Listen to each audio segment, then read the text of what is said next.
Mandala Chakra Godmantika.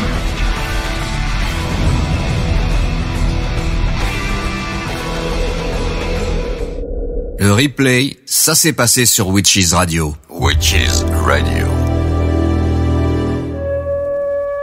Bienvenue dans l'univers de Mandala. Eh bien le bonsoir mes amis de Witches Radio, content de vous retrouver donc pour ce nouveau volet de Godmantika, et le thème de l'émission d'aujourd'hui sera justement consacré au jardin magique de la sorcière, jardin qui est indispensable à la sorcière pour concevoir donc ses potions magiques, ses filtres d'amour, ses talismans, tout ce qui va avec. Vous allez voir que la relation que la sorcière a avec son petit jardin magique est quelque chose donc de beaucoup plus élevé, je dirais même métaphysique de ce qu'on pourrait penser. Ce n'est pas que du simple jardinage, c'est vraiment une relation d'amour entre la sorcière, son jardin et la nature. Alors si ce soir vous avez des questions justement à me poser ou des témoignages à faire également par rapport au thème de l'émission qui, je vous rappelle, le jardin magique de la sorcière, n'hésitez pas donc à m'écrire sur l'adresse internet et mail de Witches Radio, c'est-à-dire mandala@witchesradio.fr, mandala donc @witchesradio.fr, ou alors aussi vous pouvez me contacter donc via mon site internet perso qui est mandala@wikiradio.net. Donc si vous prenez mon adresse perso, c'est mandala@wikiradio.net. Je pense que le formulaire de contact aussi donc du site internet de la radio est également donc relié à ma boîte mail. Donc si vous envoyez un message par le site de la radio, ça attirera aussi bien donc chez Alina de Brocéliande que chez moi-même, parce que voilà, donc nos deux boîtes mail sont reliées à l'adresse du site de la radio. Donc tous les chemins mènent à Godmantika aujourd'hui. Donc n'hésitez pas à m'écrire, vous savez que ça me fait plaisir donc de vous lire à chaque émission, et on va petit à petit donc commencer à rentrer donc dans le vif du sujet, parce que j'ai énormément de choses à vous dire donc sur le petit jardin magique de la sorcière. Un sujet d'ailleurs qui avait déjà été traité dans le passé sur Radio Arcadie, si mes souvenirs sont bons, mais que j'ai complété. Bien sûr, il y a des trucs qui ont été revus, des choses qui ont été mis à jour. Vous allez voir que c'est beaucoup plus complet et beaucoup plus magique peut-être aussi. Alors, on retiendra, et surtout, il faut savoir donc que dans l'univers de la magie naturelle, cultiver un jardin de sorcière deviendra donc un élément indispensable pour la confection de potions magiques ou pour l'élaboration donc de sachets talismatiques. Et en faisant donc pousser des herbes aux vertus magiques, vous développez donc en vous une connaissance approfondie et même fusionnelle donc avec des vertus magiques et vos plantes. Ceci donc déjà à partir donc du moment où elles sont encore embryonnaires dans les graines, jusqu'au moment où elles seront mûres et prêtes à être récoltées. Cela rajoutera donc également beaucoup de puissance et de concentration au niveau donc de vos pratiques rituelles, car le fait de travailler dans un jardin magique renforcera donc vos compétences et aussi la confiance donc dans votre cheminement initiatique de sorcière confirmée, tout en montrant à quel point donc les forces extérieures de la nature peuvent être aussi puissantes dans votre pratique et de la magie naturelle. Et donc, comment choisir justement l'emplacement idéal de votre jardin magique? Eh bien, lorsque vous planifiez donc la conception d'un jardin magique, demandez d'abord dans un premier temps de l'aide aux esprits du lieu. De l'aide aux esprits du lieu pour pouvoir justement l'implanter, et garder à l'esprit d'ailleurs que l'interaction magique entre l'humain et le non-humain d'un jardin de sorcière implique aussi toute cette osmose et tout ce savoir-faire et surtout toute cette métaphysique. Et donc faites-en un endroit confortable et apportez-y régulièrement donc de l'énergie de votre pratique rituelle et magique. Et vous devez aussi prendre conscience du caractère sacré des travaux de jardinage, garder donc à l'esprit que les mouvements des astres sont importants, comme les effets de la pleine lune, la lune montante, la lune descendante, tous ces phases lunaires également. Mais il n'y a pas que les astres, il faut aussi avoir une vue d'ensemble donc sur la productivité de votre jardin, que ce soit au niveau des saisons, des sabbats et des influences planétaires. Et cela donc impliquera aussi beaucoup de travail, mais en finalité donc ce labeur magique deviendra également donc pour la sorcière un jardin de délectation et de communion avec la nature. Donc c'est ce qui permettra dans un premier temps à la sorcière de redécouvrir cet esprit chamanique qui est en elle, et aussi cette manière donc de se remettre en osmose avec la nature. Essayez donc de vous ouvrir aux esprits du lieu avant d'y implanter dans votre jardin. C'est important de s'ouvrir aux esprits du lieu. C'est ce que faisaient d'ailleurs les chamans dans les temps anciens. Ils s'ouvraient aux esprits du lieu et demandaient l'autorisation de pouvoir y implanter un jardin magique ou une hutte de sudation, peu importe. Et donc, c'est important donc pour le jardin magique de la sorcière afin donc d'y trouver un bon lieu énergétique pour vos plantes, mais aussi un endroit spirituel pour votre épanouissement de sorcière. Et donc le plein soleil aussi est quelque chose donc à privilégier pour de nombreux jardins de sorcières, mais il est également possible de créer un jardin merveilleusement magique à l'ombre, car de nombreuses plantes de sorcières tolèrent non seulement l'ombre, mais préfèrent même parfois donc de l'ombre à la lumière, comme par exemple la belladone, qui est une plante qui supportera beaucoup mieux donc la pénombre plutôt que le plein soleil. Et en plus donc peut-être que dans le passé, l'attrait pour certains des herbes magiques, des herbes magiques de la sorcière était aussi donc sûrement basé sur le fait qu'elles pouvaient donc facilement pousser ces graines dans des zones cachées et qui n'étaient pas si facilement visibles par les voisins, par exemple les passants trop curieux, ou voilà tous les profanes qui passeraient dans le coin. Par exemple, eh bien les herbes qui poussent autour de la porte de la sorcière sont assez différentes que celles qui poussent donc à la lisière des bois ou même à la lisière des haies bordant donc la propriété de la sorcière. Vous devez donc avoir une idée des différentes zones donc de votre jardin de sorcière, car chaque zone a ses plantes appropriées et qui seront donc des zones les plus propices et adaptées donc à la plante qui va être cultivée. Et on verra justement plus tard dans l'émission toutes ces zones, comment est-ce qu'on les sélectionne, comment est-ce qu'on les choisit et dans quels critères. Mais et on retiendra aussi qu'un jardin de sorcière est en plus donc un lieu de rencontre entre le monde des humains et le monde végétal, et ces deux mondes devront donc donner et partager un petit peu de leur énergie, un petit peu aussi de leur amour, et de pouvoir aussi se rencontrer, de travailler ensemble dans une bonne relation, une bonne osmose énergétique entre la sorcière et son jardin magique. Alors comment cela fonctionne-t-il? Eh bien, par exemple, si vous aimez planter vos plantes en rangée, par exemple, eh bien, séparez-les suffisamment pour pouvoir facilement donc vous déplacer à l'aise et pour vous y attarder, même y méditer, dans certains cas. Il est bien sûr aussi indispensable que votre pratique magique soit régulièrement appliquée avec vos plantes. C'est-à-dire que quand vous allez planter des graines, des plantes, quoi que ce soit, on y fait un petit rituel, pourquoi pas même un cercle magique, de manière à ce que l'aura donc de leur esprit s'ouvre à vous et vous aidera donc à prendre conscience de tout ce qu'elles ont à vous enseigner. Voilà. Et donc les anciens, ils pratiquaient même au niveau de leurs graines à planter donc des rituels de consécration. Donc consacrez vos graines avant de les planter, ou consacrez les boutures des plantes avant de les planter aussi. Et en plus donc cette démarche spirituelle est également donc très bonne pour la progression et l'évolution de votre âme de sorcière. C'est même une des raisons importantes de concevoir votre jardin donc comme un endroit sacré dans lequel vous aurez donc envie d'y passer du temps.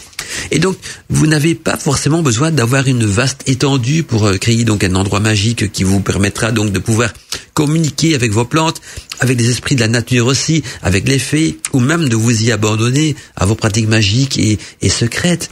Mais vous pouvez tout aussi donc bien concevoir votre jardin de sorcière dans une très petite zone, car le principal, c'est que vous vous sentiez donc à l'aise et en parfaite osmose avec la mère nature. Laissez-vous donc imprégner de l'aura rayonnée donc par l'esprit des plantes et des herbes magiques, et laissez-y aussi donc votre amour de sorcière vagabonder et s'épanouir donc pour pouvoir vraiment écouter vos plantes magiques murmurer dans votre cœur tout ce qu'elles ont à vous enseigner, c'est-à-dire les secrets de leurs vertus, les secrets aussi de la nature, et peut-être même vous faire découvrir donc l'esprit magique qui est caché donc dans chacune de vos herbes. Magie naturelle, sorcellerie, ésotérisme, paranormal et mystère. Bienvenue dans l'univers de Godmantica. Eh bien voilà ce qui met directement dans l'ambiance, le Condor pour passer le Rhône, superbe musique, et après on va, quant à nous, changer de style musical, vous y concocter une musique très proche, très nature, très spirituelle. Vous allez voir qu'il y a de la bonne musique ce soir qui va non seulement vous détendre, mais peut-être aussi ouvrir votre esprit à la nature. Alors je vais jeter un petit coup d'œil sur la boîte mail pour voir un petit peu donc quels sont les messages que je reçois ce soir. Donc il y a Doud Jagger, une habituée de l'émission que j'envoie envoie des gros bisous et qui nous dit donc bonsoir mon doux Mandala. Pour moi, le jardin magique est indispensable et indissociable de la sorcière. Elle doit donc se doter du monde végétal pour en être imprégnée dans son essence et aussi se connecter donc à la nature. Le jardin de la sorcière, dit Doudjaker, est un lieu où des herbes aux vertus magiques sont offertes donc à la sorcière pour préparer ses potions, ses rituels de sorcellerie. C'est un lieu donc énergétique et spirituel. Le jardin magique de la sorcière, nous dit Doudjaker, doit regorger d'une multitude d'herbes indispensables à la sorcière, telles que la mandragore, la belladone, l'armoise, les lébores, l'aubépine, l'ortie et bien d'autres encore, sans oublier donc les fleurs telles que la rose pour les charmes d'amour. C'est aussi, donc, nous dit Doudjaker, un lieu où la sorcière se recueille pour y puiser son énergie. Bisous magiques à tous les witches de la radio. Doudjaker, c'est merveilleux. Doudjaker, tu viens de faire pratiquement un résumé de tout ce qu'on pourrait voir dans l'émission. Quoique, on va aller beaucoup plus loin, mais c'est vrai qu'on va essayer de voir également au cours de l'émission quelles sont les plantes indispensables, les herbes magiques indispensables que la sorcière doit avoir au minimum dans son jardin et surtout, donc, comment l'agencer, le confectionner. Je sais que 2 heures d'émission, c'est vite passé. Et on n'aura sûrement pas le temps de tout voir parce que je me rappelle déjà donc dans l'émission précédente sur le même thème que j'avais fait sur Radio Arcadie, j'étais même pas arrivé donc à la moitié des choses que je vais partager avec vous, mais on verra. On va essayer donc d'avancer un petit peu plus vite dans cette émission aussi. En tout cas, donc merci Doudjaker pour ce très beau partage qui nous met déjà un petit peu en condition donc sur les préparatifs qu'on va donc aborder ce soir. Alors il y a Patricia qui nous dit aussi, je découvre le petit message de Patricia. Bonsoir Mandala, en cette veille de printemps, je souhaite une bonne célébration d'Ostara à toi et à tous mes amis de Gotmantika. Gros bisous Patricia. C'est vrai que on approche d'Ostara, c'est bientôt le 21, c'est d'ici donc 2 jours, hein, bientôt donc l'équinoxe du printemps. Alors je vous souhaite également donc à tous les witches ce soir donc une bonne célébration d'Ostara et d'ailleurs on a eu l'occasion donc de déjà parler des préparatifs du sabbat dans l'émission Gotmantika précédente. Et n'oubliez pas que la semaine prochaine aussi, ce sera une émission donc débat et libre antenne sur le thème donc des sociétés secrètes. Vous allez voir que nous avons donc notre invité Daniel Chouchi et on aura beaucoup de choses aussi donc à vous dévoiler et à partager avec vous concernant donc les sociétés secrètes. Ah, un message également donc de Robert Tarot qui nous dit ceci: bonsoir Mandala, bonsoir aux auditeurs. J'habite en appartement, ce qui me laisse donc guère la possibilité de créer un jardin de sorciers. D'où ma question: quelles sont les ressources magiques que l'on peut trouver donc à l'état naturel sans travaux agricoles? Alors Robert, tu vas être content parce qu'il existe donc pour les appartements des bacs à fleurs ou à plantation de légumes. Moi, je me rappelle, j'ai des copains qui cultivent même des tomates. Ils habitent en appartement en plein centre de Bruxelles et sur leur balcon, donc ils ont mis des grands bacs de plantes qu'on trouve dans tous les magasins bricots. Hein. Ce sont des bacs gigantesques, c'est même sur pied. Donc, ce sont des bacs de plantes qui sont sur pied. On met ça sur le balcon et ils mettent plein de choses. Eux, ils y mettent des plantes de tomates, bien sûr, mais et des légumes. Mais on peut bien sûr aussi donc les utiliser pour en faire un jardin de sorcière. Donc, on prend ces grands bacs en plastique qui coûtent pas si cher. Dans les magasins de bricolage, les prix, j'ai jeté un petit coup d'œil, c'est pas cher du tout. Vous remplissez ça de terreau, vous les mettez sur votre balcon. Et voilà, c'est pas l'idéal bien sûr pour un jardin sorcière, mais quand on habite dans une grande ville, on n'a pas trop le choix, donc c'est une des solutions, c'est un bon compromis je trouve. Alors je poursuis donc le message de Robert, il nous dit on est peut-être un petit peu hors sujet, mais je ne suis pas sûr qu'il y ait de matière à faire une émission spécifique. Oh, tu seras étonné Robert, quand on s'y connaît dans le domaine et quand on a un cœur de sorcier, de sorcière, tu verras que quand on parle de la nature ou de jardin, on peut y passer donc des heures. Bien sûr, on pense tout de suite donc aux noisetiers, aux tilleuls et aux gui. On n'oubliera pas évidemment donc l'écorce de saule blanc qui contient donc des principes actifs de l'aspirine et quelques autres ressources donc de sorciers. Nous conseillerais-tu donc de rechercher donc dans la nature? Je vous souhaite donc à tous une excellente et enrichissante émission. Attention, ne confondez pas plantes médicinales et jardin des sorcières parce que nous on va surtout donc parler ce soir également donc de potions magiques et tout ce qui va avec. Donc on sera un petit peu moins dans le côté médicinal et des vertus médicinales des plantes, quoique parfois des potions magiques sont basées là-dessus aussi, mais on va regarder plutôt donc le côté magique des herbes ce soir, parce que c'est ça l'univers quand même des sorciers et des sorcières. Alors j'ai d'autres messages, mais je regarde parce que c'est pas signé, j'essaye de vous lire, je l'ai même reçu en double. Ah ben voilà, ça me fait rigoler parce que je commence par le deuxième message. Donc c'est je me suis trompé, ce n'est pas la veillée, zut. Alors je vais voir ce que c'était le message. Heureux d'être présente donc pour la veillée et compagnie. Ah ben voilà, on pensait que c'est la veillée de Star. Ah non, ben justement non aujourd'hui. Donc c'est sous le jardin magique. Vous me faites rire, ça me met de bonne humeur de vous lire. Je suis content. Donc je vous ai découvert récemment un autre message. Donc j'arrive pas à voir qui c'est. Amal de Jeanne, c'est pas signé. Alors je regarde le mail d'où ça provient. Donc je vous ai découvert récemment et ce que j'ai appris, donc j'en ai appris des choses avec vous, Mandala. Donneriez-vous des cours? Mille merci à vous. Je donne des cours dans Godmantica. Donc tous les vendredis soirs, il y a les cours de l'école des sorcières en live dans Godmantica. Donc voilà, si vous voulez suivre les cours initiatiques de Godmantica, il suffit d'être fidèle à l'émission Godmantica. On peut aussi donc réécouter les replays. Je vous rappelle que les replays de mes anciennes émissions sont disponibles donc sur mon site perso, donc wikiradio.net. Vous êtes sur wikiradio.net, c'est mon site perso, donc Wika Podcast. Et là, on peut retrouver, pas tous, bien sûr, une bonne partie des replays de mes anciennes émissions, surtout celles qui sont en relation avec la magie, mais les autres, je n'aimais pas parce que je vois pas trop l'intérêt de les mettre sur mon site perso, qui est un site quand même consacré plus à la Wicca et à la magie. Mais sinon, voilà.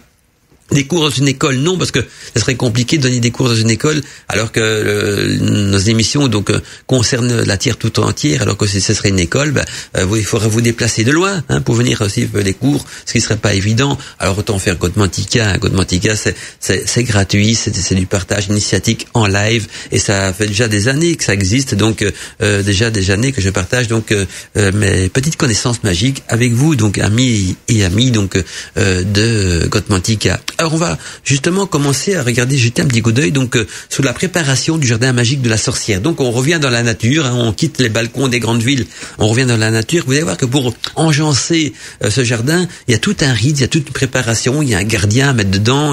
On avait vu en début d'émission qu'il y avait déjà aussi l'esprit du lieu et la nature à invoquer pour avoir l'autorisation. Et donc pour résumer ce qui a été dit précédemment, on retiendra que l'utilité pour la sorcière et le sorcier donc d'avoir près de chez soi son petit jardin donc magique, c'est non seulement donc une démarche spirituelle, parce que ça va vous permettre donc de vous connecter à Gaïa, de vous mettre en osmose avec les esprits de la nature, avec Gaïa, avec tout ce qui va avec, mais ça permettra aussi à la sorcière donc d'avoir par facilité en tout cas, de pouvoir cueillir donc des plantes dans des bonnes périodes planétaires. Quand on a son jardin secret et magique près de soi, on peut cueillir donc les plantes, les herbes magiques dans les bonnes périodes planétaires, même parfois la nuit quand il faut, ou selon donc le bon jour proposé au rituel. Parce qu'il y a des rituels aussi qui vont vous demander donc parfois de cueillir une plante à une telle heure et à tel jour. Donc une raison de plus d'avoir un jardin magique près de soi, parce que si vous achetez les plantes séchées dans une herboristerie ou quoi que ce soit, vous savez pas quand elles ont été cueillies, ni dans quelles conditions, quoi que ce soit. C'est-à-dire que là, s'il y a un rite à faire pour cueillir votre plante, je pensais justement à la mandragore ou même d'autres plantes, eh bien vous savez donc pratiquer le rite dans votre jardin, l'accueillir à la bonne heure, au bon moment, tout ce qui va avec. Donc le but aussi, c'est de surtout pouvoir utiliser les plantes fraîches, et en extraire par exemple aussi des sucs. Vous cueillez votre plante, vous pouvez en extraire les sucs, alors que les plantes séchées des herboristeries, elles sont secs, on ne sait plus en tirer grand-chose à part des encens et des sachets magiques. Donc voilà l'intérêt. Les plantes pour la sorcière sont à portée de main, elle peut en extraire leur sucre, avoir continuellement son herbier magique près de soi et avoir tout ce qu'il faut donc pour préparer ces potions magiques. Et donc quand est-ce qu'on doit semer justement ces herbes magiques? Parce qu'il y a des périodes, on va me dire ouais, c'est le printemps. Pas forcément pour tout, mais c'est vrai qu'une bonne partie des herbes peut se semer au printemps, mais si possible donc toujours en période de lune montante. C'est important de semer ces herbes en période de lune montante si on veut avoir une végétation croissante et qu'on veut en récolter donc des bonnes récoltes et des plantes bien vigoureuses. Par contre, certaines plantes nécessitent également donc d'être plantées le bon jour planétaire ou la bonne période pour pouvoir accentuer ou déclencher en elles ces vertus magiques. Il y a des plantes qu'il faut parfois planter donc la nuit de pleine lune ou à une date bien spécifique, comme c'est indiqué dans les grimoires, parce que si vous la plantez en dehors de cette date-là, c'est pas dit qu'elle va pousser, il n'y a pas de problème, mais elle n'aura pas les vertus magiques annoncées dans le grimoire, parce qu'il faut vraiment la planter le jour planétaire indiqué pour que justement les vertus magiques s'enclenchent en elle. Pas pour toutes les plantes, bien sûr, ce sont des plantes rares et spécifiques, mais ça existe aussi c'est bon à savoir. Donc on voit qu'on fait pas tout ce qu'on veut dans un jardin magique de sorcières. Et puis encore un exemple justement qui va expliquer un petit peu mes dires. C'est pareil. Par contre, un exemple, c'est le 25 novembre. Le 25 novembre, c'est le jour de la Sainte Catherine. Eh ben, c'est une date qui est propice donc pour replanter donc les boutures d'arbrisseaux dans son jardin magique, parce que le dicton on dit qu'à la Sainte Catherine tout prend racine. Et donc Sainte Catherine, 25 novembre, c'est là qu'on peut planter ces boutures de plantes, d'arbrisseaux et ce qu'on veut dans son jardin magique. Première chose aussi à effectuer pour élaborer donc son jardin magique, c'est préparer donc sur une feuille de papier une sorte de plan, un plan du jardin magique. Donc on va déjà élaborer dans sa tête un plan en disant tiens, je vais faire une feuille de papier, je vais mettre dessus les zones où je vais planter ça, comment je vais l'agencer, quel jour je vais mettre ça. Oui, un plan divisé donc en zones dans lesquelles sera indiqué donc le nom des plantes et des herbes magiques qui seront donc semées dans chacune des zones. Et puis il est également préférable aussi d'élaborer son petit jardin magique côté sud, de manière à ce que celui-ci soit toujours bien éclairé par les rayons du soleil et de la lune aussi. Donc essayez d'avoir un côté sud et plutôt pas un côté nord où là c'est plus difficile de faire pousser des choses. Et puis ensuite, il faudra également donc n'oubliez surtout pas consacrer l'endroit où va se réaliser le jardin magique de la sorcière, parce que créer son jardin magique de sorcière, c'est déjà se mettre en rituel. Donc première chose, on invoque des esprits de la nature, on demande l'autorisation de créer ce petit jardin secret et magique donc dans la nature. Et deuxième chose importante, donc on va consacrer ce jardin magique et avant de commencer donc à y cultiver des plantes ou quoi que ce soit, ceci donc en effectuant bien sûr un rituel traditionnel de consécration à l'endroit où sera donc élaboré le jardin magique de la sorcière. Et puis dès que l'endroit aura été consacré, vous pouvez donc par la suite commencer à bêcher votre jardin, à y retirer les mauvaises herbes et à préparer donc la terre afin d'accueillir donc votre futur jardin magique. Et dans le chapitre suivant, je vais donc vous expliquer quelques-unes des herbes magiques les plus utilisées, donc qui seront les plus utilisées dans la magie et dont la présence, on pourrait dire, est pratiquement indispensable dans le jardin magique de la sorcière. Donc ça sera vraiment les quelques plantes qu'il faut absolument que la sorcière donc ait dans son jardin magique, parce que ce sont les plantes les plus utilisées donc en magie. Le replay, ça s'est passé sur Witches Radio. Witches Radio. Ah ben ça fait plaisir d'écouter ces bruits de cigales. On a déjà un petit air de vacances là, il manque plus que le soleil qui va avec. Ah, il y a Anassa qui nous dit donc bonsoir Mandala, une soirée très intéressante en perspective ce soir, il y a tellement de choses à faire pour la sorcière avec la nature, nous dit-elle.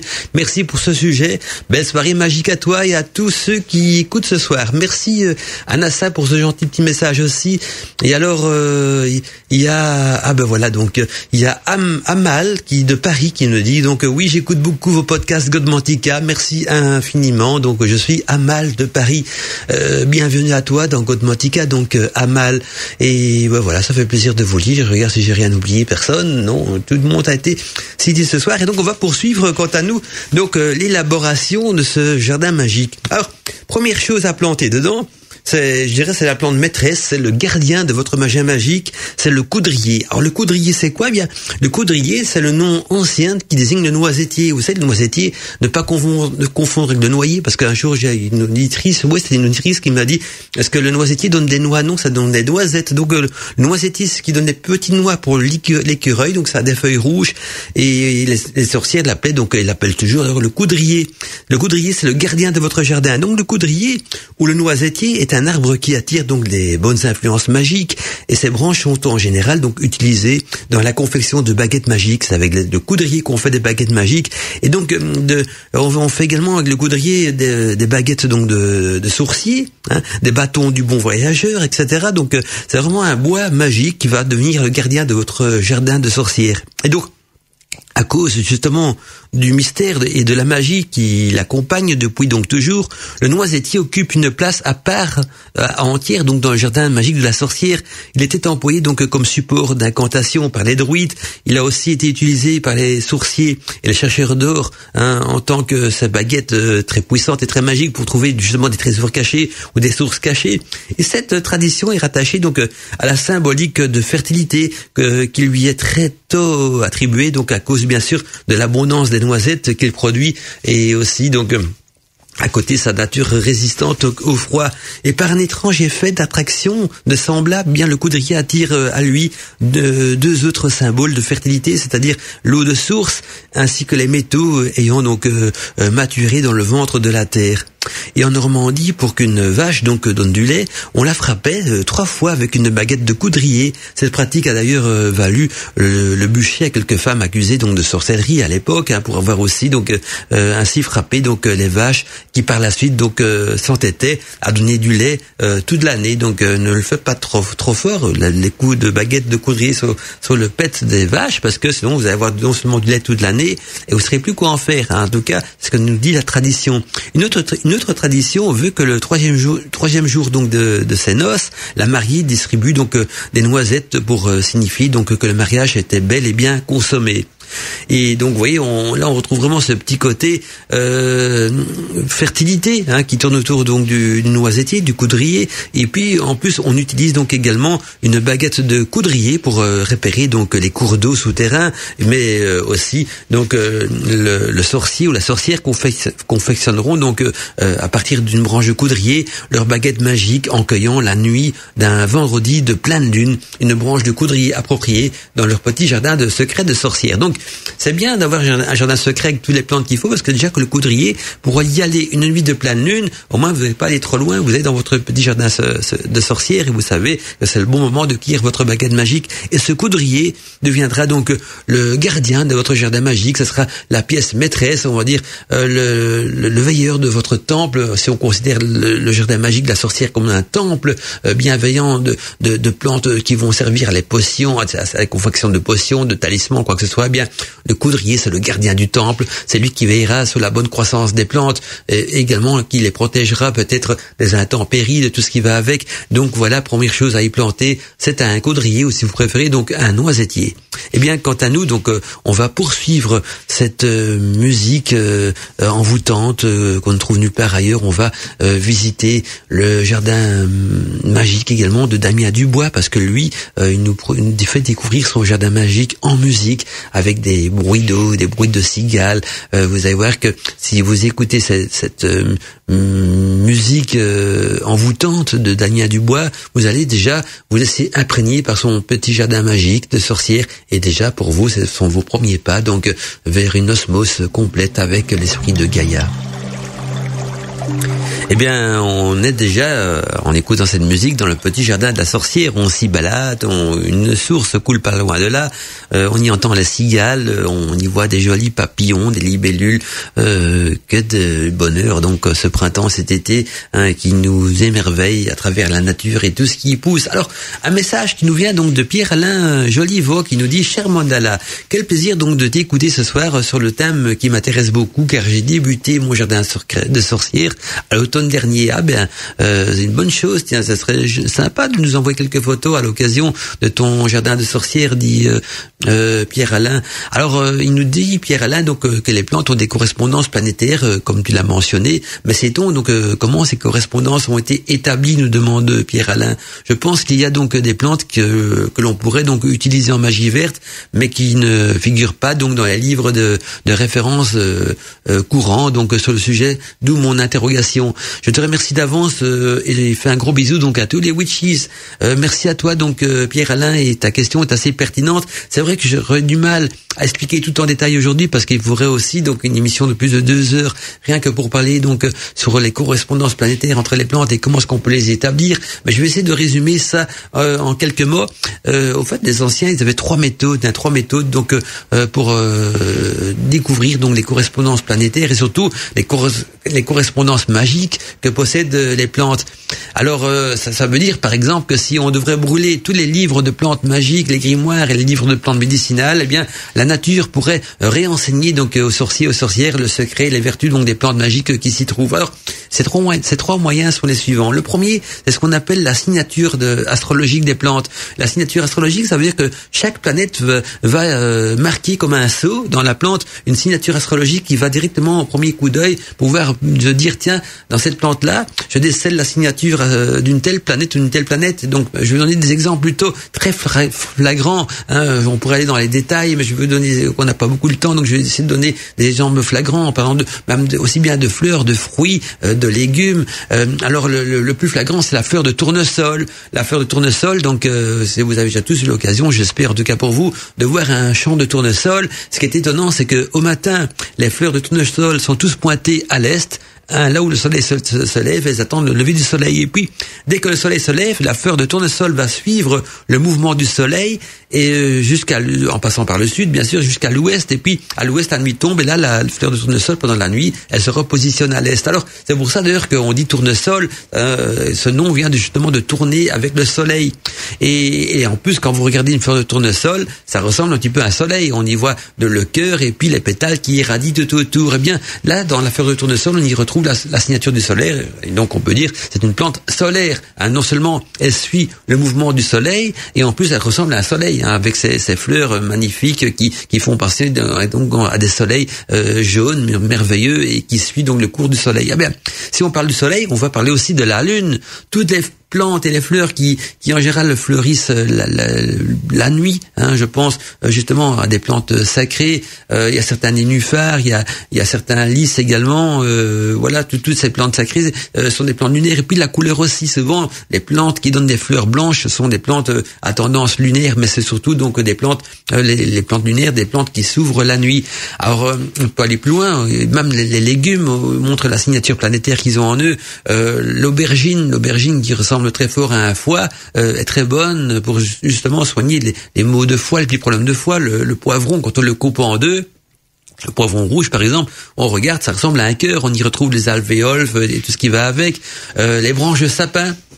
Quand vous coupez une branche de sapin, vous la mettez à l'envers, donc vous mettez donc la branche avec les épines vers le bas, ça ressemble à des bronches et des bronchioles et tout ce qui va avec, et pourtant on sait bien que l'huile essentielle de sapin est très bon pour les bronches et la respiration. Oui, c'est un petit peu ces méthodes-là. Toutes les plantes qui donnent des fruits ou des fleurs en forme de cœur sont des plantes qui seront utilisées en magie aussi. Bon, la magie amoureuse, les plantes donc qui sont jaunes, qui ressemblent à des soleils, donc on dira que c'est des plantes solaires, des plantes lunaires. Il y a les plantes saturniennes aussi. Je pensais à la mandragore, qui sont des plantes plus occultes, plus lugubres. Donc il y a tout ça. Donc c'est un bref résumé. Là on est dans la signature planétaire des plantes, parce que chaque planète influence donc envoie un sceau, une signature dans la plante, et la plante elle est marquée donc par la planète. Alors deuxième chose aussi, que les anciens ils avaient donc pour connaître les vertus magiques des plantes, et je veux dire vertus magiques parce que ça englobe bien sûr les vertus médicinales aussi. Donc c'est la méditation. Les anciens donc ils méditaient, ils rentraient en osmose avec la plante, et qu'est-ce qui se passe quand ils méditaient devant la plante? Donc ils s'assiaient, ils méditaient, la plante était en face d'eux. On le fait couramment encore à notre époque avec des arbres. On voit souvent encore des gens méditer avec des arbres, mais les anciens, les chamans le font aussi, méditer, rentrer en méditation de la plante. Et en rentrant en méditation de la plante, à un moment donné, l'âme de l'homme, ou du sorcier ou de la sorcière qui médite avec la plante ne fait plus qu'un avec l'esprit de la plante, et donc elle lui communique ses vertus magiques, ses vertus médicinales, parce qu'ils ne font plus qu'un, ils fusionnent, et les plantes ils ont un langage donc qui n'est pas forcément qu'un langage odorant. L'odeur aussi contribue donc à cet exercice de fusionnel et de méditation de la plante, mais également donc les deux âmes qui se réunissent, et donc au cours de ce rituel de méditation et d'osmose avec la plante, elle communique donc toute son énergie, tout son savoir et toutes ses connaissances magiques qui sont cachées en elle. Donc ça vient par révélation. On va dire c'est une sorte de révélation, d'ententement donc des vertus magiques de la plante par cette osmose. Et c'est un exercice bien sûr, mais voilà, un exercice qu'il faut perfectionner pour devenir de plus en plus puissant. Mais donc méditez et ne faites plus qu'un avec la plante pour qu'elle vous communique donc ses vertus magiques. Pas besoin de bouquins, quoi que ce soit, parce que c'est vrai comme disait Pierre Alain, toutes les vertus magiques ne sont pas reprises dans les livres parce que beaucoup se sont oubliés avec le temps, et idem pour les vertus médicinales, mais on peut facilement les redécouvrir donc de cette manière-là, en plus de la signature, donc la méditation, le rentrer en contact avec la plante Et ne faites plus qu'un pendant un moment d'extase, par exemple, pour que la plante communique de manière instinctive, de manière par une sorte de révélation magique. Moi, j'emploierais plutôt comme terme de l'entendement. Donc, ces vertus qui sont cachées en elle.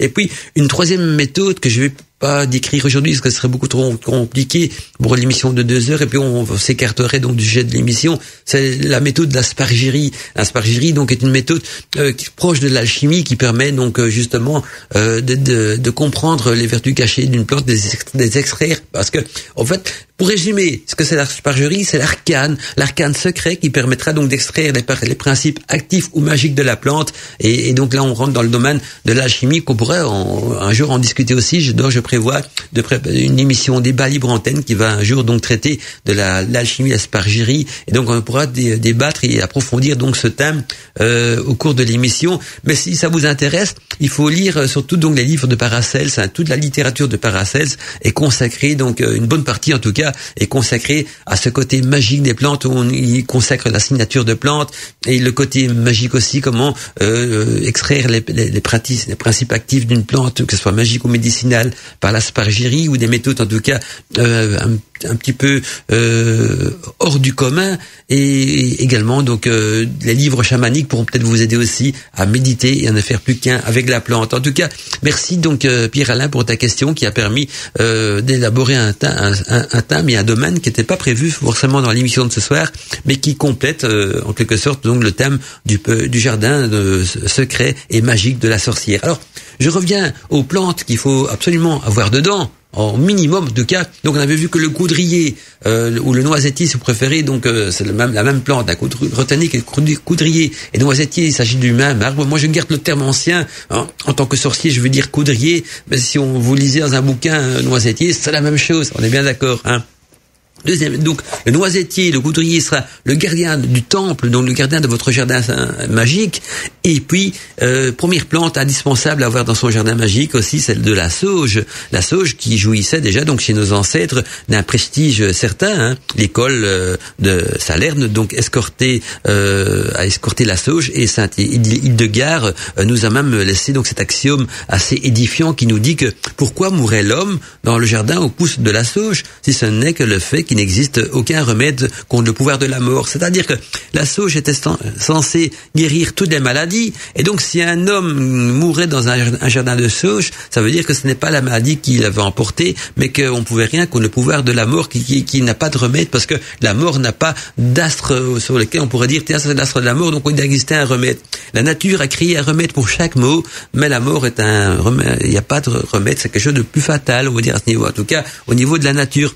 Et donc, la sauge, on la surnomme même la plante à tout mot parce qu'elle guérit tout. Et donc, le seul nom de la sauge reflète déjà la réputation que les hommes lui ont accordée, donc depuis toujours, à cette plante médicinale, un salvia, qui est dérivé donc du latin salvar, qui veut dire soigner ou sauver.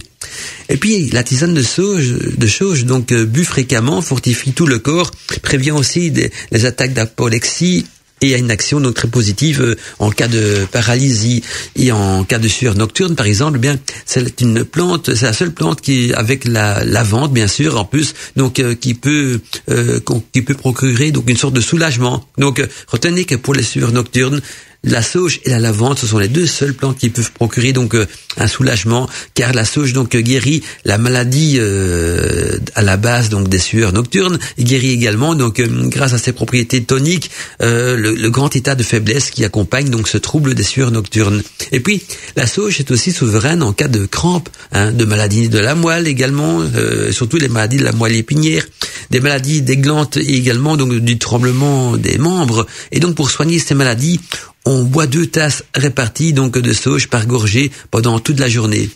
La tisane de sauge a aussi donc une excellente action sur le foie malade. Donc elle supprime les ballonnements et aussi les troubles liés donc aux maladies hépatiques. Et puis la sauge, elle a une action dépurative et aide à dégager donc les mucosités des voies respiratoires et de l'estomac, remédie donc au manque également d'appétit et soigne les troubles intestinaux et la diarrhée. Et puis pour soigner donc les piqûres d'insectes, bien là aussi, on fait donc des compresses de feuilles de sauge broyées. Et en usage interne, eh bien la tisane de sauge est particulièrement donc recommandée en cas d'angine, en cas aussi de maux de gorge de formation de pus dans les dents, de pharyngite et d'inflammation donc de la cavité buccale. Et puis donc ce qui est important, c'est de savoir que la sauge entre également donc dans de nombreuses compositions d'encens et de poudre magique utilisées donc dans le cadre de la pratique rituelle. Et là encore donc la sauge est une plante vraiment indispensable que la sorcière doit faire pousser dans son jardin magique de sorcière. Le replay, ça s'est passé sur Witches Radio. Witches Radio. J'espère que vous allez bien à l'écoute de Witches Radio, vous passez une agréable soirée. N'oubliez pas que pour écouter Godmantica, on se met dans la pénombre, on allume une petite bougie, on y allume également une baguette d'encens et voilà, on se laisse guider par les effluves de l'encens et la lueur tamisée de la bougie qui vacille dans tous les sens. C'est ça la bonne manière donc d'écouter Godmantica, la pénombre, une bougie et des effluves de l'encens. Et un message de Jean-Yves Merle qui nous dit ceci: coucou Monala et merci pour ton émission Godmantica, j'adore. J'ai pris l'émission en cours mais j'écouterai donc le début mercredi après-midi. C'est vrai, n'oubliez pas auditeurs ou auditrices de Witches Radio que toutes les émissions Godmantica sont rediffusées donc en replay tous les mercredis après-midi de 14h à 16h. Donc si vous avez raté par exemple l'émission en live de Godmantica le vendredi soir de 21h à 23h, on peut encore la réécouter donc le mercredi suivant après-midi donc de 14h à 16h plutôt. Pas à 18h, de 14h à 16h. Alors pourquoi le mercredi après-midi? Pas comme ça, nos amis étudiants qui ont congé souvent les mercredis après-midi peuvent également donc profiter de Godmantica et donc se réapproprier l'émission et l'écouter donc et en prendre des notes.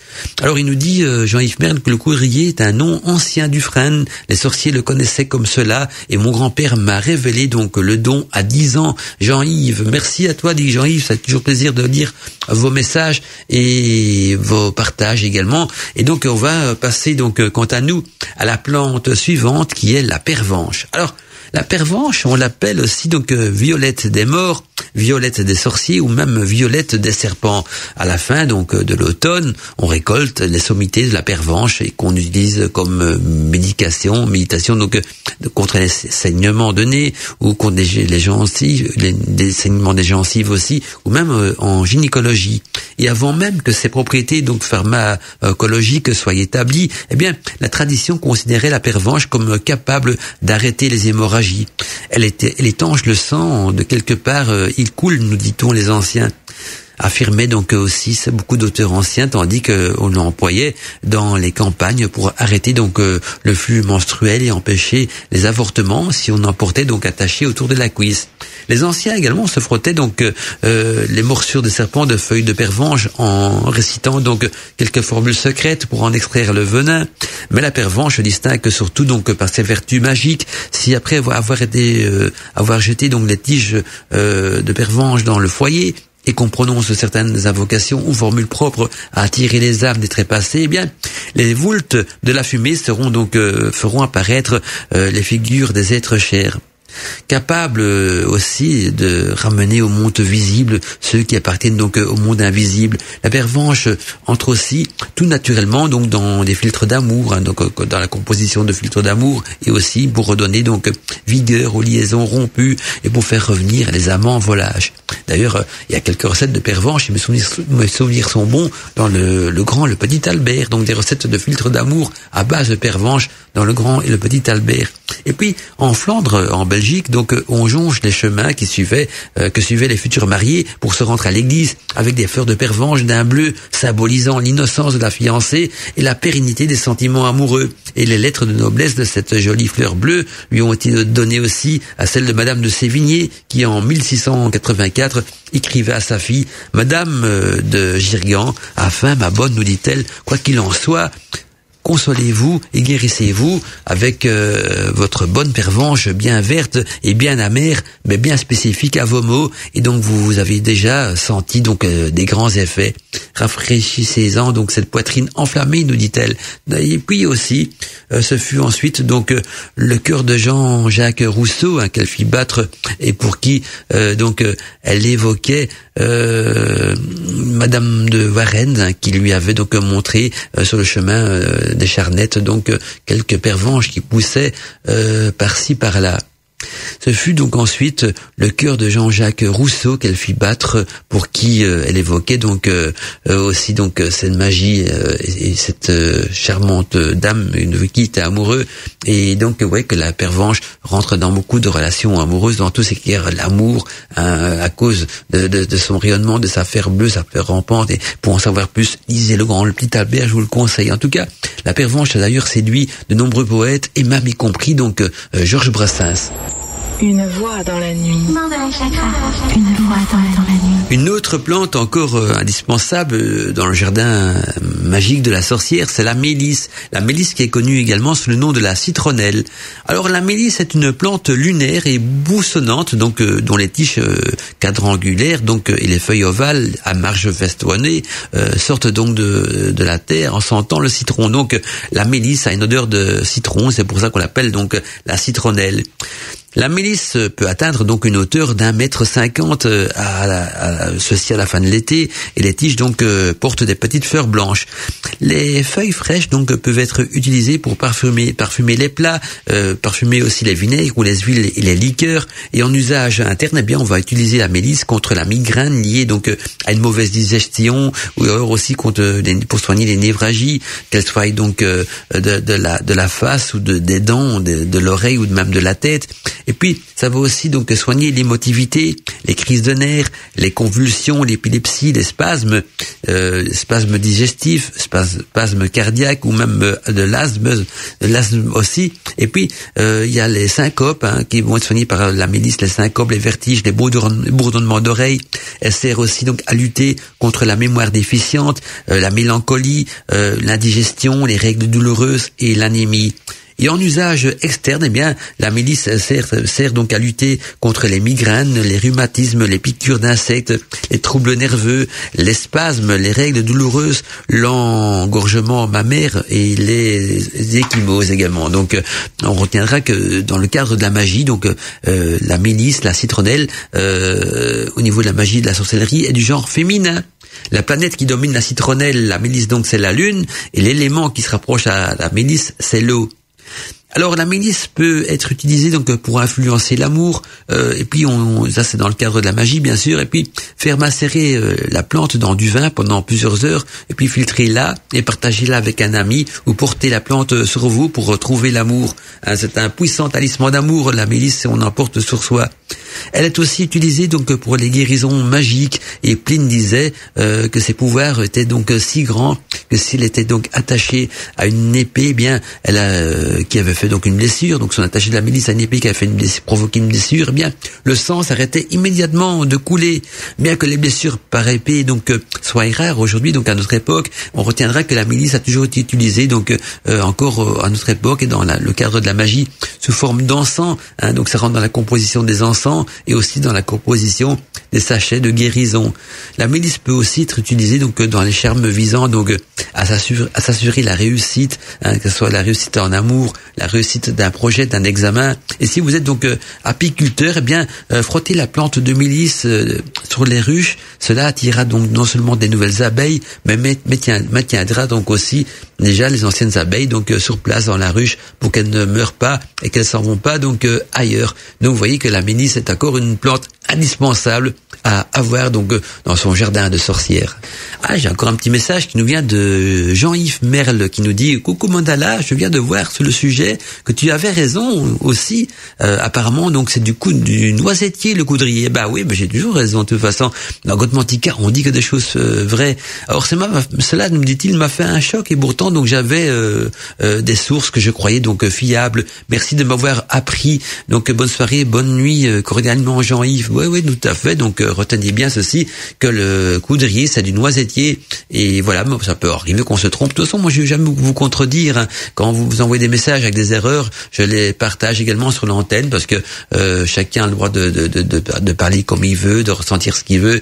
Mais retenez que dans Godmantica, on ne partage que des choses vraies, testées, qui font partie depuis des siècles. Mais c'est pas dans mon style non plus, par sagesse, de vous contredire. Si vous vous trompez, je partage le message, je le laisse quand même sur l'antenne. antenne, voilà. Donc t'en fais pas, Jean-Yves Merle d'un côté, t'en as appris ce soir parce que en te parlant du coudrier, hein, et que c'est du noisetier, ça t'a tout titillé l'esprit. Tu te dis, je vais quand même aller voir sur internet. Et Mandala, il a raison.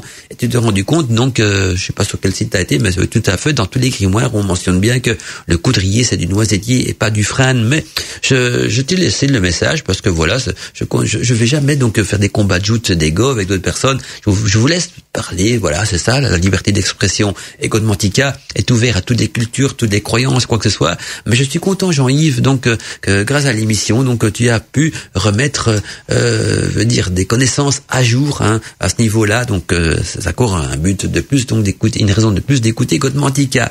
Merci en tout cas pour ton message, Jean-Yves, et ça fait plaisir de voir que vous êtes si réactif ce soir, hein, parce que moi je suis parfois seul dans le studio donc de Godmantica, et donc vos messages me permettent un petit peu de me tenir compagnie aussi. Il y a Mireille également qui vient de m'écrire un message qui nous dit: bonsoir Mandala, intéressante ton émission de ce soir, nous dit Mireille, j'aime beaucoup les plantes, j'essaye à mon niveau donc d'en cultiver et je me soigne donc le plus possible avec des plantes.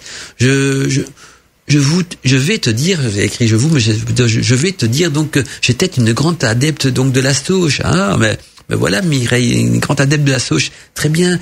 Et donc, par contre, j'ai dû arrêter car elle est déconseillée pour les femmes par rapport donc à leur cycle. Ah, bah ça peut jouer là-dessus, mais attention que il faut quand même pas dramatiser. Hein. Ça peut jouer sur les cycles menstruels, mais c'est pas dramatique. Donc je vais pas entrer dans les détails, nous dit-elle. Moi, je ne donne pas de détails, t'en fais pas.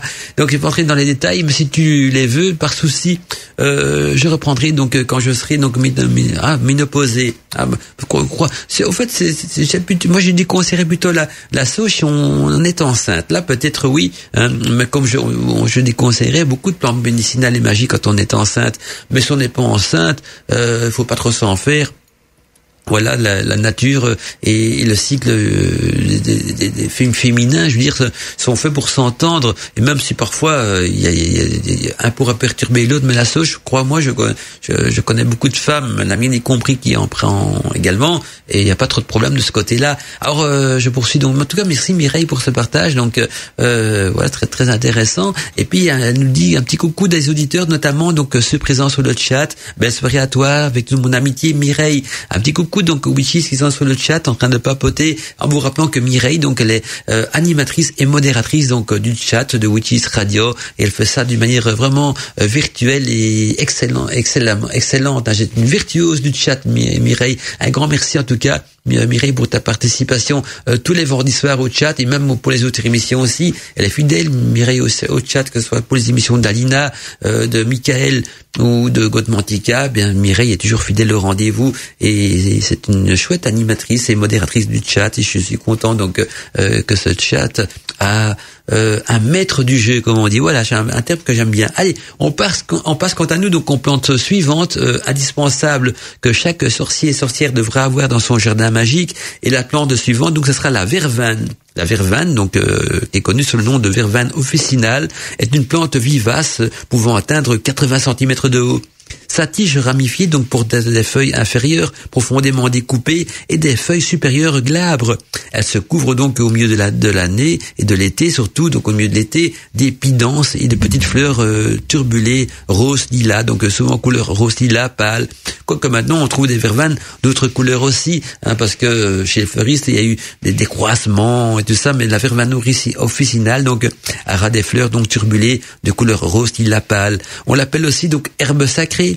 Le surnom vient du fait donc qu'elle était hautement sacrée dans la culture de l'Antiquité, et on utilise la plante donc une fois fleurie. Donc quand on cueille de la verveine, ce sera surtout donc quand elle sera fleurie qu'il faudra donc l'accueillir. Alors tout ce qui nous intéresse, c'est bien sûr la partie magique de la verveine, et donc son usage en magie et la sorcellerie est le suivant. D'abord, la verveine, c'est du genre féminin. La planète qui se rapporte à la verveine, c'est la planète Vénus, et l'élément qui est en relation avec la verveine, c'est l'élément terre. Les diétés, parce qu'il y a des diétés aussi, donc en relation avec la verveine, comme Chéridwen, Mars, Vénus, Aradia, Isis, Jupiter, Thor et Junon. À l'époque donc des Gaulois, les druides lavaient leur autel avec de l'infusion de verveine qui entrait donc d'ailleurs dans la composition de l'eau lustrale. Et puis les prêtres romains faisaient donc de même pour nettoyer donc les autels dédiés à Jupiter. Ils faisaient donc des petits paquets de verveine avec lesquels donc ils frottaient les autels afin donc non seulement de les bénir mais surtout donc de les consacrer et de les purifier. Et donc c'était vraiment des autels qui devaient être nettoyés pour qu'ils étaient purs, parce qu'ils étaient consacrés à Jupiter, qui était à l'époque donc des Romains qui avaient quand même tout hérité de la culture religieuse et spirituelle donc de la Grèce antique. Et donc ces petits paquets de verveine avec lesquels il faudrait des autels non seulement pour but de la purifier, mais aussi donc chasser les mauvais esprits, les mauvaises entités. Et donc c'était une sorte de consécration donc des autels. Et après donc la tradition, d'après la tradition dure ancienne, les filles des druides qui étaient donc initiées étaient donc couronnées avec de la verveine, donc avec des fleurs de verveine qui étaient donc un signe de rang élevé. La verveine est traditionnellement donc cueillie à l'Ita, donc la veille de l'Ita, la veille du sabbat de l'Ita, ou au moment, l'heure où l'étoile du chien monte. Donc ce sont deux périodes importantes. Vous voyez que parfois les influences planétaires ont une importance. Donc pour cueillir de la verveine, on peut la cueillir donc la veille de l'Ita. Vous savez que la veille de l'Ita, c'est la Saint-Jean. Quand on dit une plante qui est à la Saint-Jean, donc c'est souvent la veille de l'Ita ou la nuit qui précède la Saint-Jean, ou au moment donc de l'étoile du chien, que du chien monte. Donc quand l'étoile du chien est en croissance, c'est aussi un bon moment pour cueillir la verveine. Ou lorsque ni le soleil ni la lune n'apparaissent dans le ciel, encore un moment astrologique important aussi pour cueillir la verveine. Donc la verveine est aussi un ingrédient courant dans les mélanges de filtres d'amour et dans les rituels donc de protection et de provocation sentimentale. Une couronne de verveine sur la tête protège aussi le magicien pendant qu'il invoque donc les esprits. Et n'importe quelle partie de la plante peut être portée sur soi comme amulette. Et placée dans une maison, bien la verveine la protège de la foudre et des orages. L'infusion de verveine, quant à elle, donc aspergée tout autour donc d'une habitation ou d'un lieu, en chasse donc les mauvais esprits et les forces maléfiques. Et la verveine est aussi donc ajoutée aux encens d'exorcisme et aux mélanges qui doivent être donc éparpillés. C'est ainsi un ingrédient donc commun pour des sachets donc pour des bains de purification, pour des bains aussi qui vont retirer les ondes négatives qui sont en vous. Et la plante, une fois donc séchée, est éparpillée donc autour de la maison pour y maintenir donc de la paix et si on la porte sur soi, donc c'est bon aussi pour calmer les émotions. Donc vous voyez que la verveine est une plante d'amour par excellence. On pourrait même dire que c'est une plante d'amour universelle. Et puis la verveine est aussi utilisée donc dans des rituels d'argent et de prospérité. Et si la plante est enterrée donc dans un jardin ou placée donc sous la maison, eh bien le bonheur viendra et les plantes pousseront bien aussi donc aux alentours de la maison. Elle est aussi donc censée apporter la jeunesse éternelle lorsqu'on la porte donc sur soi, et boire son infusion avant de dormir ou la placer dans le lit ou emporter donc autour du cou vous empêchera donc de rêver ou en tout cas de faire des cauchemars. Et pour rester chaste durant des longues périodes, levez-vous avant le soleil et le premier jour de la nouvelle lune, donc allez cueillir de la verveine, toujours bien sûr avant le lever du soleil, pressez son jus et buvez-le d'un trait. Et cela est censé donc vous priver de tout désir sexuel pendant 7 ans. Vous allez me dire, à quoi bon? Si vous partez en voyage, je sais pas moi, en pleine mer ou ou un périple en pleine nature, parfois c'est bien d'enlever de son esprit cette petite perturbation énergétique de plaisir ou de désir sexuel. Et donc voilà, la verveine, malgré que c'est une plante qui provoque l'amour, peut aussi donc permettre donc de rester chaste. Je pense à nos amis religieux par exemple. Et puis la verveine est aussi donc une importante herbe de guérison. Le jus pur de la verveine appliqué donc sur le corps est censé donc guérir les maladies et aussi les prévenir d'autres futurs problèmes de santé. Et pour aider la réputation de la verveine, eh bien, il faut savoir que la racine doit être accrochée avec 90 cm de fil blanc autour du cou du patient. Elle doit y rester donc jusqu'à son recouvrement complet de la santé. Et si quelqu'un de votre connaissance vous a pris quelque chose, eh bien, portez de la verveine sur vous et vous allez voir que la personne, avec cette verveine sur vous, donc vous avez porté la verveine sur vous sous forme de talisman, et puis vous allez voir la personne et vous devriez donc, en théorie, récupérer rapidement votre bien qui a été pris par mégarde, on va pas dire voler, on va garder des beaux mots. Et si vous placez donc la verveine dans le berceau d'un bébé, ben là l'enfant grandira avec des bonnes dispositions et un amour de la connaissance. Il aura envie donc d'apprendre les connaissances secrètes de la nature. C'est peut-être comme ça qu'on formait les futures sorcières et les futurs sorciers dans les temps anciens. On mettait donc de la verveine dans le berceau du bébé et l'enfant qui grandit avec les bonnes dispositions et un amour de la connaissance des arts, de la magie, ben devenait un sorcier, une sorcière. Donc voilà peut-être une clé qui faisait qu'à l'époque, on avait comme des sorciers et des sorcières très compétents dans le domaine de la magie et de la sorcellerie. Et puis, retenez aussi que le jus de verveine appliqué donc sur le corps permettra à la personne de voir le futur, de voir aussi ses vœux se réaliser, de transformer donc ses ennemis en amis et de se protéger donc contre les charmes. Et enfin donc brûler, elle chasse un amour qui n'est pas réciproque. Donc si ce n'est plus un amour réciproque, eh bien la verveine le chassera. Donc vous voyez, plante d'amour par excellence, mais aussi une plante qui garantit et qui guérit donc les maladies d'amour. Bienvenue dans l'univers de Mandala. Et dans la magie de Godmantica, il y a des messages qui affluent encore sur mon écran de contrôle. Il y a Aude qui nous dit coucou Mandala, j'écoute à l'écoute de Godmantica avec plein de trésors ce soir. Aude, merci à toi Aude et gros bisous à toi également. Ça fait plaisir de vous lire de tous ces petits messages qui viennent donc me tenir compagnie dans Godmantica. Allez, plante suivante, encore une plante indispensable dans le jardin magique de la sorcière, c'est la potentie. La potentie qui est connue également sous le nom de quintefeuille. Donc retenez la potentie et le quintefeuille, c'est la même plante, donc une plante indispensable que chaque sorcière devrait avoir dans son jardin magique. Alors la famille de la potentie, c'est une rosacée. La planète qui domine la plante entière, donc c'est Mars. L'élément de la plante, c'est le feu. C'est une plante du genre masculin. Les parties utilisées de la plante seront bien sûr les racines et les parties aériennes. Il ne faut jamais conserver donc le quintefeuille dans un récipient en fer parce que ça pourrait détruire donc ses qualités magiques. Le quintefeuille est donc une fleur jaune qui possède aussi bien donc les qualités ignées de Mars et celles donc intellectuelles de Mercure.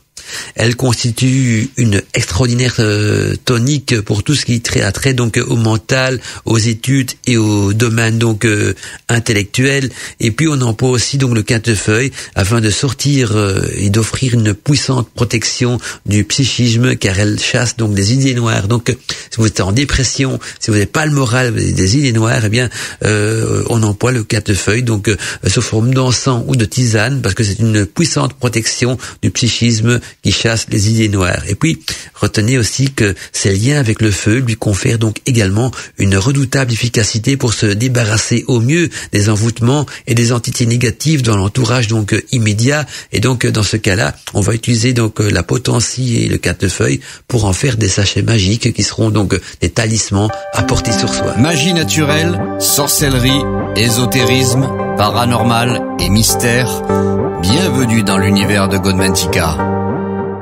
L'émission arrive petit à petit à la fin, mais j'ai quand même encore essayé de vous donner quelques plantes indispensables donc à posséder dans le jardin magique de la sorcière. Et la plante suivante que je vais vous décrire, c'est le millepertuis. Le millepertuis, donc le nom commun du millepertuis est chasse-diable, herbe aux fées, herbe aux mille vertus, herbe de la Saint-Éloi, herbe de la Saint-Jean, millepertuis perforé, herbe à 1000 trous, herbe aux 100 trous, faux lin, lin sauvage, herbe percée, herbe à la brûlure, herbe aux piqûres, herbe du charpentier, tascalane, tuberchon, tubercheron, même jaune. Vous voyez, tous ces noms-là font donc des surnoms qu'on retrouvait dans les temps anciens pour désigner le millepertuis. Alors le millepertuis est du genre en magie masculin.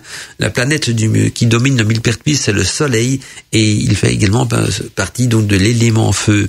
Les divinités qui sont donc en relation avec le millepertuis, c'est Balder ou Bald, Apollon également de la mythologie scandinave, donc fils d'Odin et de Frigg, le plus beau de tous les dieux, nous disent les écrits.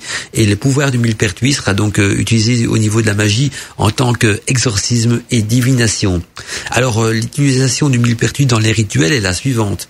hein, si vous allez faire des rituels et que vous avez employé du millepertuis, il faut savoir qu'on cueillait donc les branches de millepertuis avec des graines le jour de la Saint-Jean et le soir donc on les faisait passer 3 fois à travers donc la flamme du feu rituel en disant à chaque fois Saint-Jean le gragnole, et puis on en faisait donc avec ces branches des croix que l'on attachait donc aux portes des maisons, des étables pour les préserver donc des tout maléfices. Et ça c'est un rituel qui nous vient du Languedoc.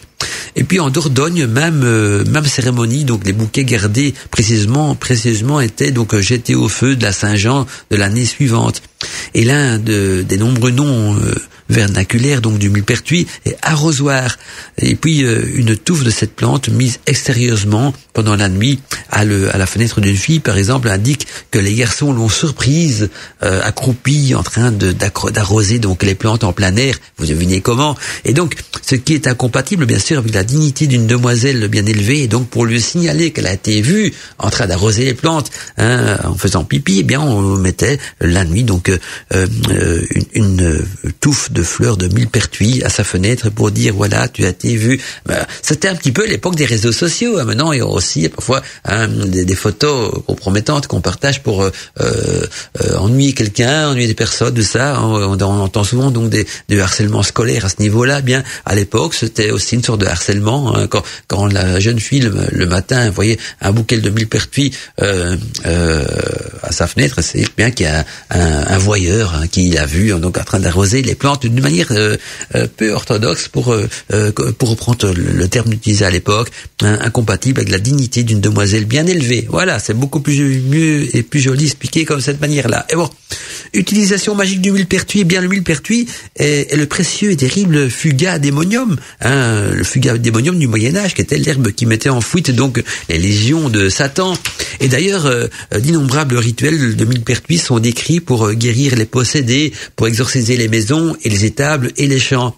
La particularité donc du millepertuis vient de la feuille qui est constellée donc de minuscules glandes huileuses, translucides, et lorsqu'on la regarde par la transparence même, on a l'impression d'une sorte d'écumoire percée de 1000 trous.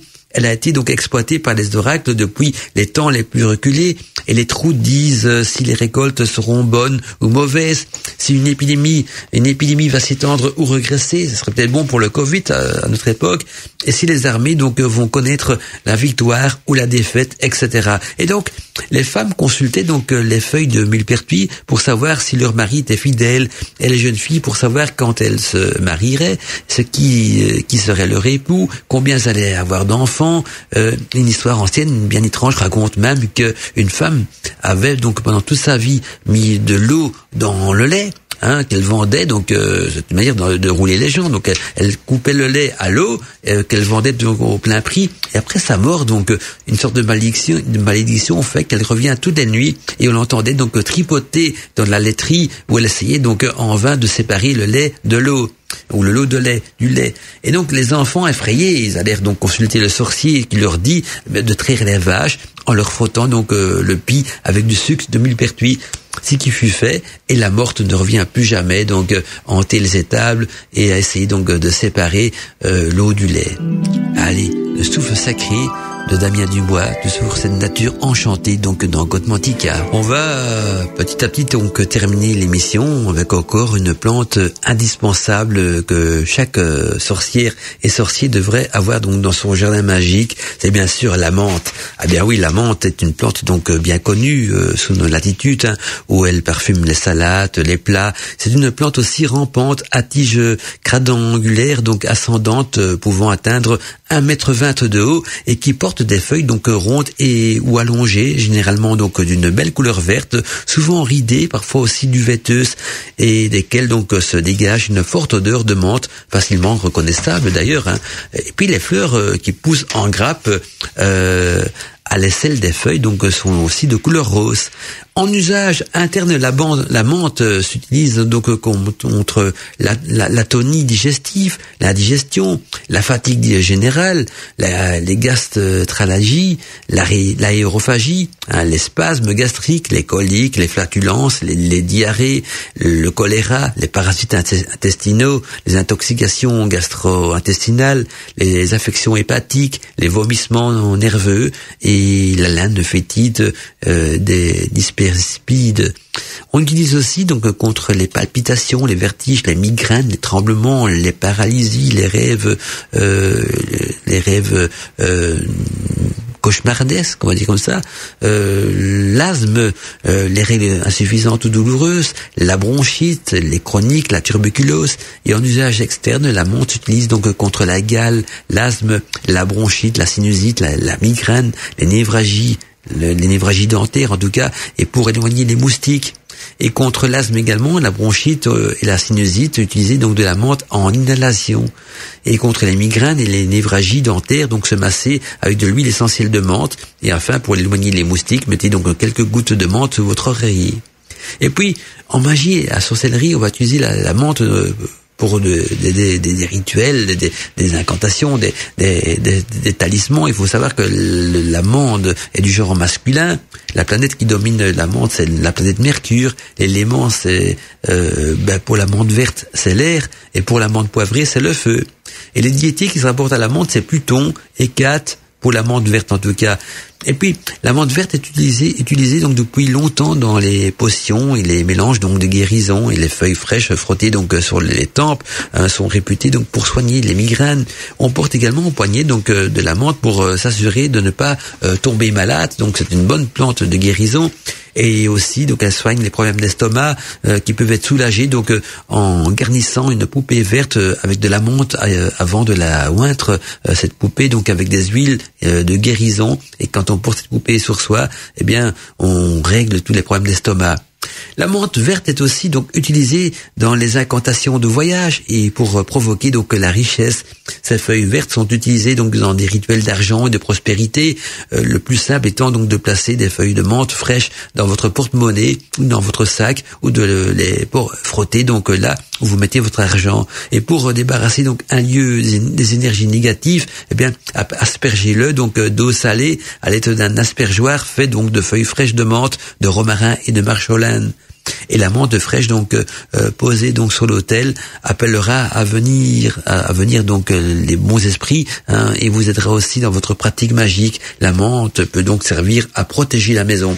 La menthe poivrée, quant à elle, donc s'utilise pour les mêmes usages que la menthe verte, mais avec quelques petits plus. Par exemple, la menthe poivrée peut être utilisée pour purifier un lieu, en frottant donc ses feuilles fraîches sur un petit peu partout, donc sur les murs, les portes, les meubles, etc. Et puis renifler, elle peut aussi aider donc à trouver le sommeil et placer sur l'oreiller. Elle peut parfois donc amener des rêves prémonitoires. La menthe poivrée étant ainsi donc censée exciter l'amour, elle peut même être utilisée donc dans des mélanges visant ce but, donc dans des mélanges de conception de filtres d'amour. Alors, je vois que le temps passe vite dans l'émission Godmantica. Il est déjà 23h passé de 2 minutes. Je vais devoir donc rendre l'antenne.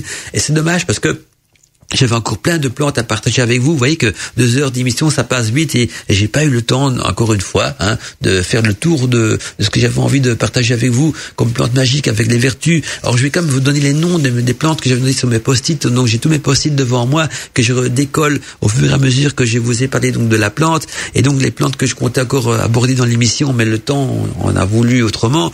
C'était la marjolaine qui est aussi une plante indispensable que la sorcière doit avoir donc dans son jardin secret et magique. Alors il y a aussi bien sûr la mandragore. On va pas oublier la mandragore qui est une plante essentielle dans le jardin magique donc de la sorcière, parce que la mandragore c'est le joker des plantes magiques de la sorcière qui sert à énormément de choses. Et puis aussi comme plante encore que indispensable dans le jardin magique de la sorcière, c'est l'angélique aussi, donc j'ai pas le temps d'expliquer les vertus et la pratique magique qui tourne autour de l'angélique, mais voilà, donc j'avais beaucoup de plantes à partager avec vous. Et puis j'ai un message de Robert Tarot qui nous dit tu aurais pu nous parler des bienfaits du malt, du houblon et de la vigne. Mais ce soir Robert c'était consacré donc uniquement aux plantes magiques de sorcière, donc les plantes indispensables pour le jardin magique de la sorcière. Mais c'est vrai que on peut rajouter, si on veut aussi, pourquoi pas, donc du houblon, de la vigne, s'y accorder la place dans le jardin secret. En tout cas, merci pour ton message, Robert. Bonne soirée à toi également. Donc voilà, ce soir, c'était bien sûr uniquement les plantes indispensables et magiques, telles que le mentionnent les vieux grimoires, et qui sont des plantes les plus utilisées donc dans la pratique magique, dans la pratique de talisman, magique, de potions magiques, de tout ce qui va avec. Et c'est bien dommage que j'ai pas su aller au bout de l'émission avec les quelques autres plantes que j'ai envie de partager avec vous. Mais voilà, peut-être une prochaine fois, il y aura d'autres de Godmantica et on traitera encore souvent donc des plantes magiques associées donc au jardin magique du sorcier et de la sorcière.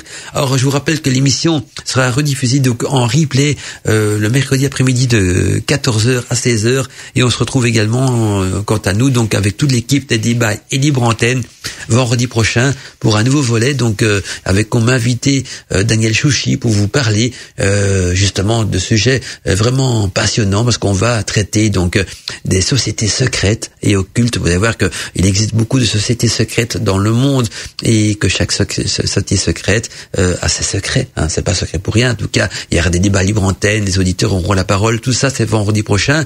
Et quant à nous, donc sur Witches Radio, n'oubliez pas que demain, samedi soir, il y a Alina de Brocéliande qui va vous présenter donc les murmures du chaudron, et également donc dimanche matin, le réveil des sorcières. À bientôt mes amis, c'était Mandala Chakra avec vous dans Godmantica. Tous les vendredis soirs, 21h, 23h, c'est Mandala Chakra sur Witches Radio.